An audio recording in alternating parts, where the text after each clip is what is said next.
Bonjour à tous. Bon, je sais pas vous, mais là j'ai une grosse faim. Alors du coup, je voudrais commander une inversion de la courbe du chômage en menu maxi best-of, avec atténuation de ses conséquences, retour à l'emploi pour les jeunes, les seniors, les chômeurs de longue durée et les populations les moins qualifiées. Ajoutez-moi une amélioration de la compétitivité avec une baisse du coût du travail et une augmentation de la durée du travail. Ah oui, j'anticipe une petite fin. Je prendrai aussi une politique de l'innovation pour ne pas rater le virage cette fois-ci. Et évidemment, c'est à consommer sur place. Merci beaucoup. Bon, vous comprendrez bien que la commande que j'ai faite ici est bien trop grande. Comme toujours quand on prend un menu maxi best-of, avec un complément d'une petite faim. On a les yeux plus gros que le ventre. Mais c'est pas facile de choisir une politique d'emploi, d'autant que c'est pas comme si les options n'étaient pas nombreuses. Et comme j'aime le dire, choisir c'est renoncer. Les ressources budgétaires allouées sur le front de l'emploi ne sont malheureusement pas illimitées.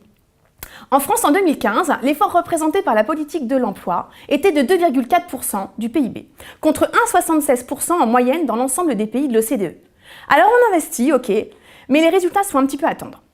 En 2014, suite à son discours à la presse, François Hollande précisait les choses suivantes et lançait son pacte de responsabilité.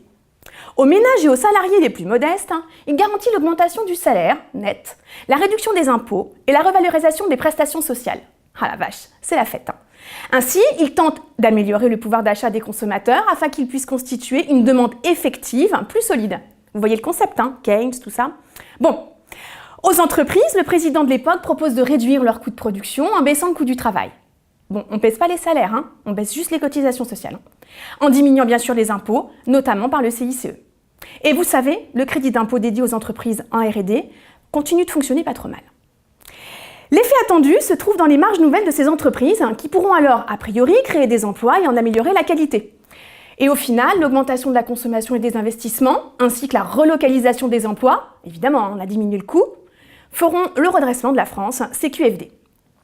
Pauvre François. Encore une fois, il n'a pas de bol. Le résultat n'est pas à la hauteur.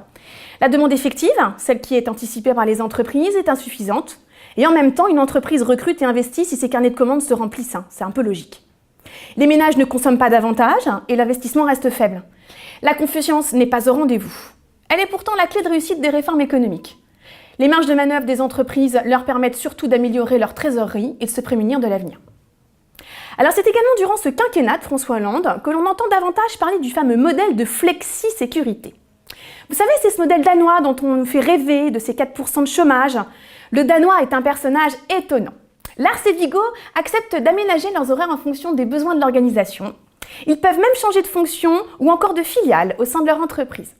Leurs salaires sont sensibles à la conjoncture économique et sont associés aux résultats de leur boîte.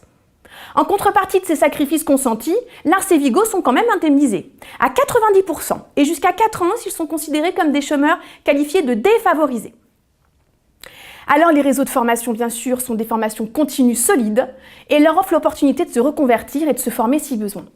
Et puis ils sont quand même bien représentés dans le cadre du dialogue social Lars et Viggo. Ils font d'ailleurs partie des 80% de salariés syndiqués au Danemark.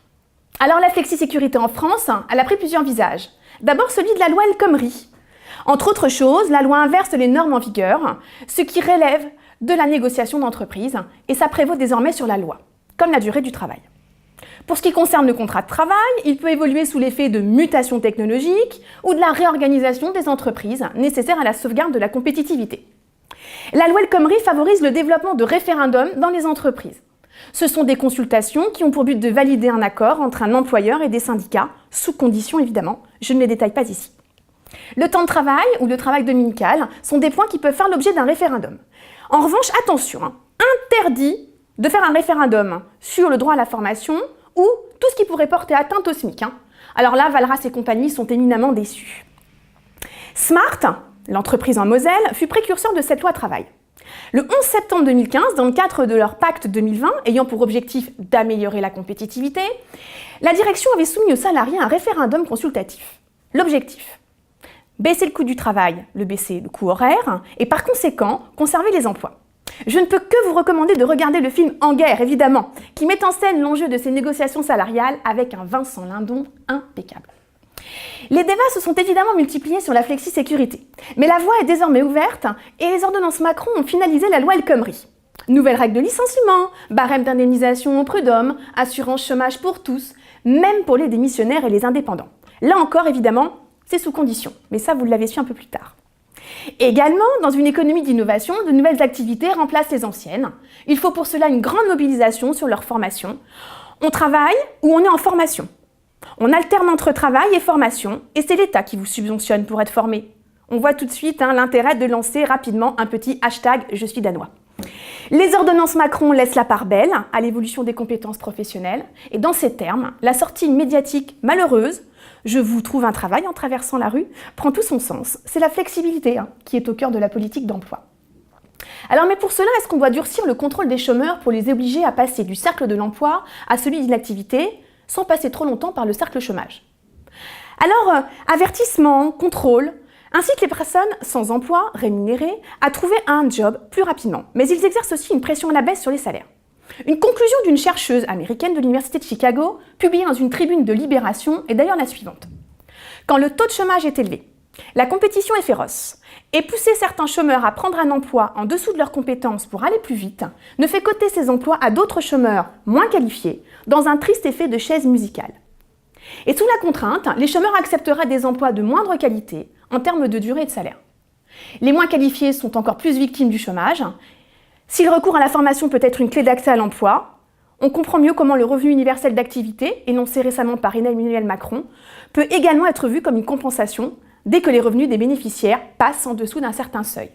Et tristement, à ce jeu de chaises musicales, ça peut être effectivement très utile.